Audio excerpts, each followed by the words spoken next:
Do you want us to like introduce ourselves? Or? You guys start. Okay, I'm Eliza Hittman, and I am returning to Sundance in 2017 with my feature film called Beach Rats. Hi, Eliza.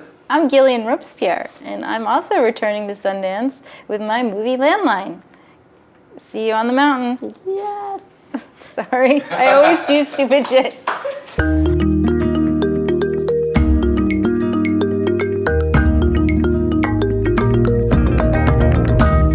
So you are returning to Sundance with a movie in competition. Yes. After the success of your film, Obvious Child.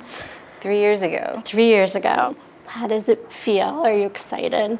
I'm so excited. It was definitely a whirlwind experience the first go-round, and I didn't know what I was doing, and it was my first time there. So when I walked down Main Street, I was like a child, walking around not knowing what I was stepping into, and I think that was a good way to go.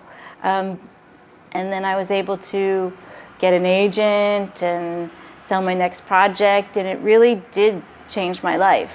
I was able to get that wish, which is work on movies full time, which I think is every filmmaker's desire, but something that's really not attainable sometimes.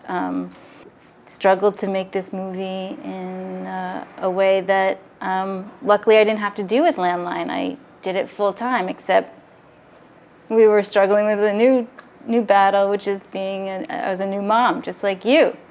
How did you do that the second time around? Like, how was your process different than the first time? I think my film was maybe like a little bit, it was like a little unconventional, I think.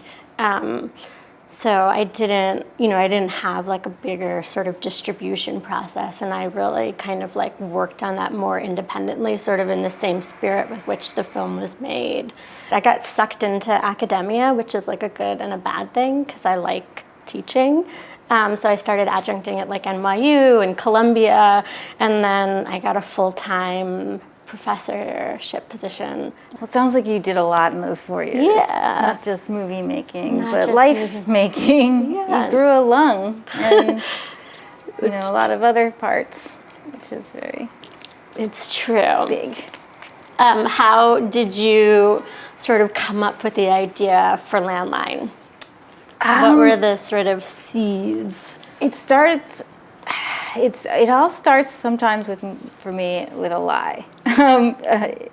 Talking about Obvious Child on the road and getting that question like, what's your next project? Where's your script? What it's about? I didn't have one.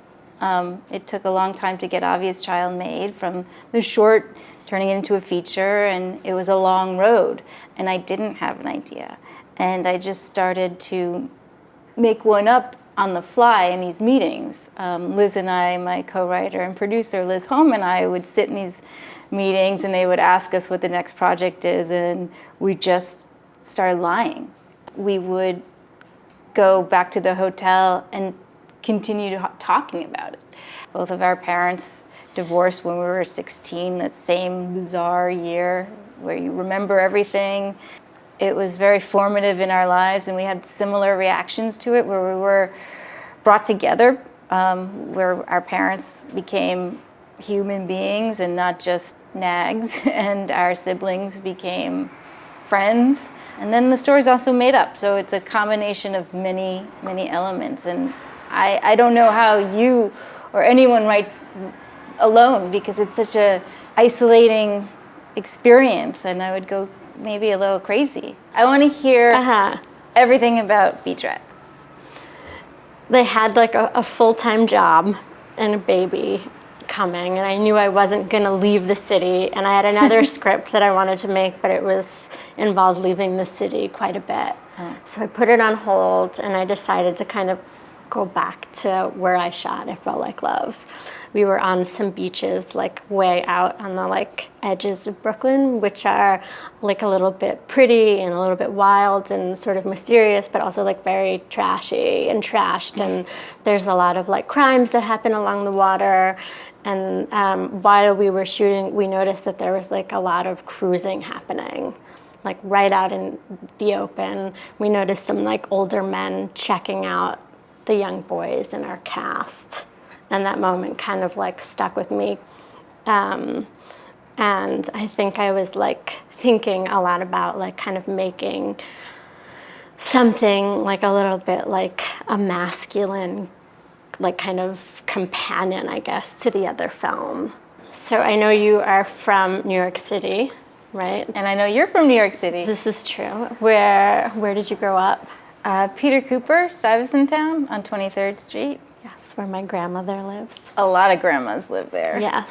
It's a good place. So you went to the playgrounds and... I did. Well, actually, my grandparents lived mostly in Seward Park housing. I know Seward very well. That's where we shot our movie. Is it? Okay. I just think it's like hard to find places in New York that feel like the city that we grew up in. Oh my God, it's impossible.